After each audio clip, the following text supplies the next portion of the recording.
most important miscarriage of justice cases. And he's represented before the Court of Appeal and House of Lords. He's a partner in the Taylor and Nichols solicitors. He has very extensive experience in terms of investigations, advice, at all levels of the criminal justice system. He also, I understand, makes some particular his policies to investigate all significant cases himself. And that he also represented Hedayat Marri in this case, in the case, the terrorism case. So he's that's one of the first speakers.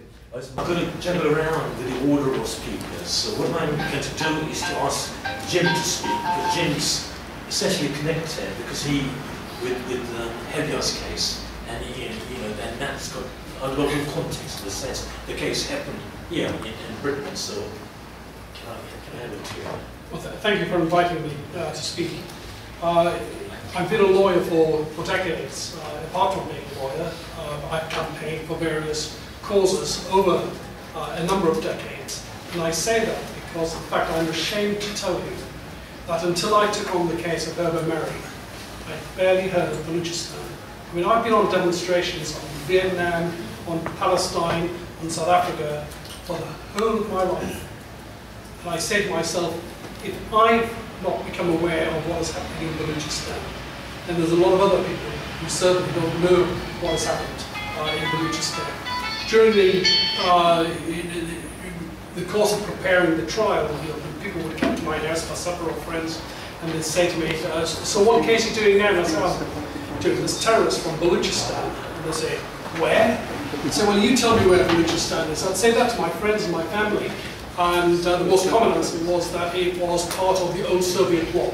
But if I had to say, well, that is a terrible thing. But of course, I say it against myself because I think that I'm worldly wise.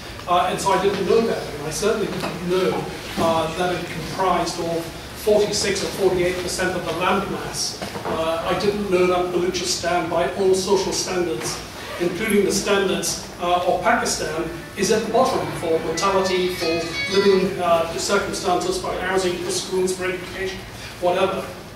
And I certainly didn't know but that there was this vast resources, as one of the questioners was asking, there in parts of Baluchistan where there is oil and gas and coal and copper. When I learned that, it very much reminded me of the old situation in Nigeria and Biafra in the early 70s. They actually slaughtered Biafrans who sought to protect their own assets. But above all, what I didn't know, and if I'm ashamed of anything, it is this: I did not know that there was this systematic killing of the Baluch people by the federal government. And that was really shocking for me. It was shocking to read it, and so not only did I prepare Hyrbyair's case, I read this material, and the more I read, the more I became concerned about what was happening in Baluchistan. Again, in the course of preparing it, of course, I don't have to believe everything that I read, and I don't have to believe everything that my clients tell me. So off I went to Pakistan to see if I could find witnesses who would support the case of Hyrbyair.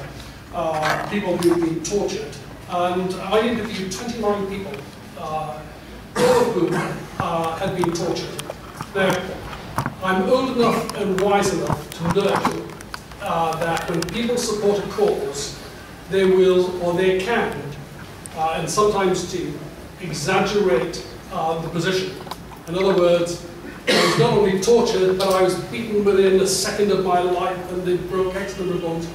And so from a lawyer's point of view, our technique is that you give people enough time and you let them do it. And then you can begin to detect who's telling you the truth and who's not telling you the truth. And I can tell you hand on heart, every single one of those 29 people that I interviewed have been tortured. I gave them enough room.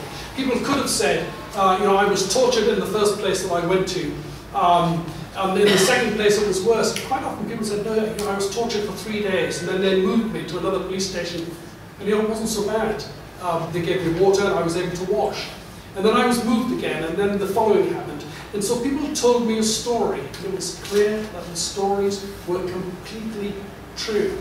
And that, for me, was a very important part of developing Hyrbyair's case, one of the tragedies of preparing it, I was told in advance of going to Karachi that anyone who came to see me, and we're now talking about a wide range of people. I mean, some people were part of political organisations, but there were a tremendous number of people who were just ordinary farmers, peasants, workers, people who tended to goats, people who looked after sheep, people who ran a little stall in the bazaar.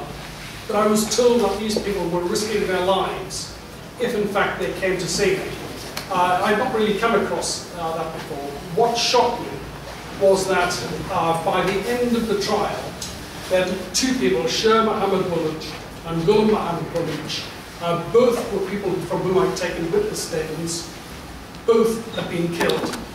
Both were taken from their lawyer's office in Quetta, and I think both were found by the roadside.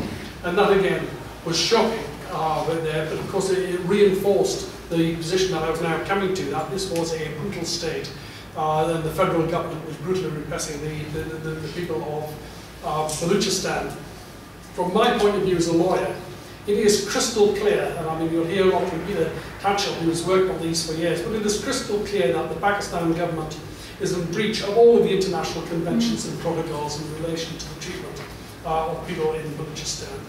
It is clear that this is a policy. This is not something that is random. It's not some rogue army officer who's going around taking it out on odd individuals. On the contrary, it is a policy of government to systematically deal with the Baluch people in this particular way. It seems to me, looking at the people who have been taken and looking at the long list, which is now, I think in the past year or so now, extends to over 150 people, that these people have been targeted. They have been selected and targeted. It is also clear, talking to the 29 people in Quetta, that their torturers simply don't arrive at the police station and decide to torture. They are trained as torturers. The techniques were the same. The style was the same. The way in which people were hung from the rafters was the same. The way in which they were deprived of food. The way in which certain, I won't go into it, certain things were done of a sexual nature to a large number of these people. So you have the Pakistan government who was doing this. And from a lawyer's point of view, as I said, it's absolutely outrageous. But I return really to what I said at the beginning. If someone like myself didn't know about Baluchistan, the key thing for people like myself here, who are aware as well, is how do you, or how do I, get the message out to lots of other people about what is going on there? And that is not really easy. And I mean, I have to say that I don't really have any answers. I'm looking pretty much towards Peter Tatchell in his campaigning abilities to tell us. But certainly, wherever I go, I put the message around.